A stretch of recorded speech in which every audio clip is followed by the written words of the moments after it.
रिश्वतखोरी, फ्रॉड, चोरी, इस तरह की डेली की खबरें जो हैं वो हम आप तक पहुंचा रहे हैं। और इस समय की खबर आ रही है कि क्राइम ब्रांच ने एक एफआईआर दर्ज किया है जिसमें 3 सरकारी मुलाजिमों के खिलाफ जो है वो कार्रवाई अमल में लाई गई है।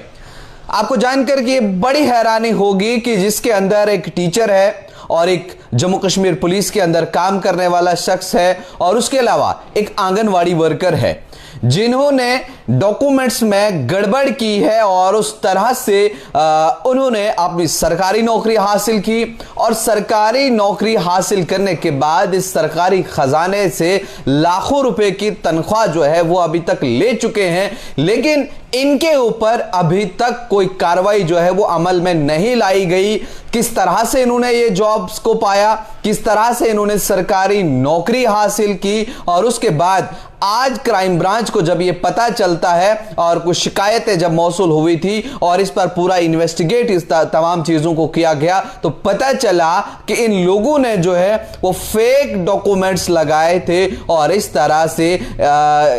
इन्होंने अपनी सरकारी नौकरी जो है वो हासिल की। और इसमें अगर आप देखेंगे तो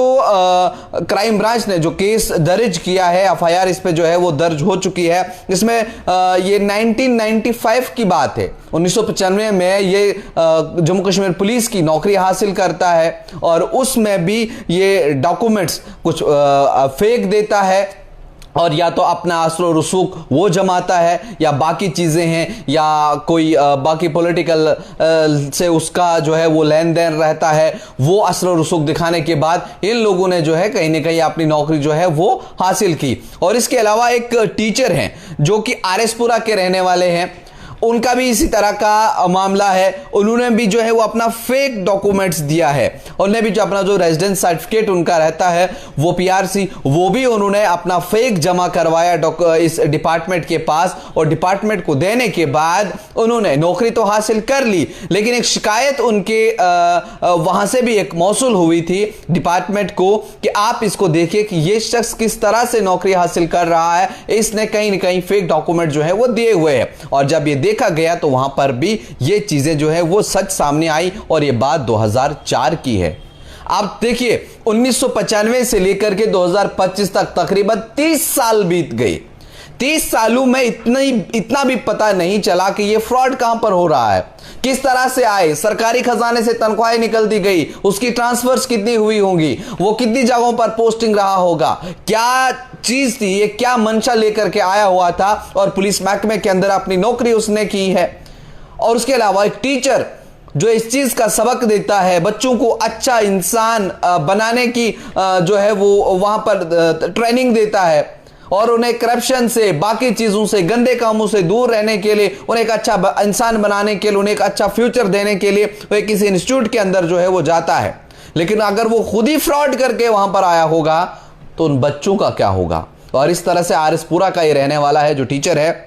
और उसके अलावा रामबन से एक आंगनवाड़ी वर्कर है जो टोटली जो बताया जा रहा है कि जो अभी इब्तदाई रिपोर्ट्स हमारे पास है, बताया जा रहा है कि आंगनवाड़ी बिल्कुल टोटल नील अनपढ़ है, इसका कोई सर्टिफिकेट नहीं है, ये किसी स्कूल से पढ़ी लिखी नहीं है और इसने अपनी फर्जी डॉक्यूमेंट्स दिए हैं और इसने भी सरकारी नौकरी जो है वो हासिल की।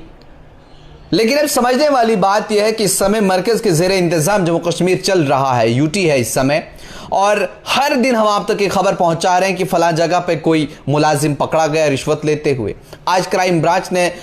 जो है वो फलां जगह पर केस किया है, फलां एफआईआर दर्ज हुई है, फलाना ऑफिसर है, फलाना मुलाजिम है, और इस तरह की चीजें आए रोज जो है वो सामने आ रही हैं। या फिर चोरियों की वारदात है, फ्रॉड की वारदात है, ऑनलाइन स्कैम्स की बात है। तो किस ओर जो है ये आज का माशरा जो है वो जा रहा है और कहीं ना कहीं तमाम चीज़ों पर देखने की जो है बेहद ज़रूरत है। और कहीं ना कहीं एलजे मनोज सिन्हा जिस तरह से जम्मू कश्मीर के ऊपर नज़र बनाए हुए हैं, उन्होंने कहा था कि जैसे कल भी उन्होंने अपनी स्पीच में कहा था कि SR43 के साथ बहुत छेड़छाड़ हुई है, यहाँ पर जो मजलूम हैं उन्हें इंसाफ नहीं मिला है बल्कि कातिलों को नौकरियाँ दी गई हैं। उन्होंने कहा उसके खिलाफ भी जो है हम वो कार्रवाई करने जा रहे हैं। अब उनका नाम कब तक सामने आता है, कौन लोग हैं, उसमें भी धांधलियां हुई हैं। लेकिन अभी जो क्राइम ब्रांच के जो एसएसपी बेनाम तोश हैं, उनकी जानिब से जो है वो ये कहा गया है कि फिलहाल इन 3 लोगों को बुक किया गया है, इनके ऊपर जो अब कानूनी कार्रवाई की जाएगी। और 1995 की बात है, जम्मू कश्मीर पुलिस में सर्विस कर रहे हैं। 2004 की बात है, एक सरकारी स्कूल में सरकारी खजाने से तनख्वाहें लेते रहे हैं। आज तक इससे पर्दा क्यों नहीं उठा, कौन लोग इसके पीछे हैं, क्या चीजें सामने निकल कर आती हैं, वो भी आप तक पहुंचाएंगे। आप देखते रहिए न्यूज़ इनसाइडर 24/7।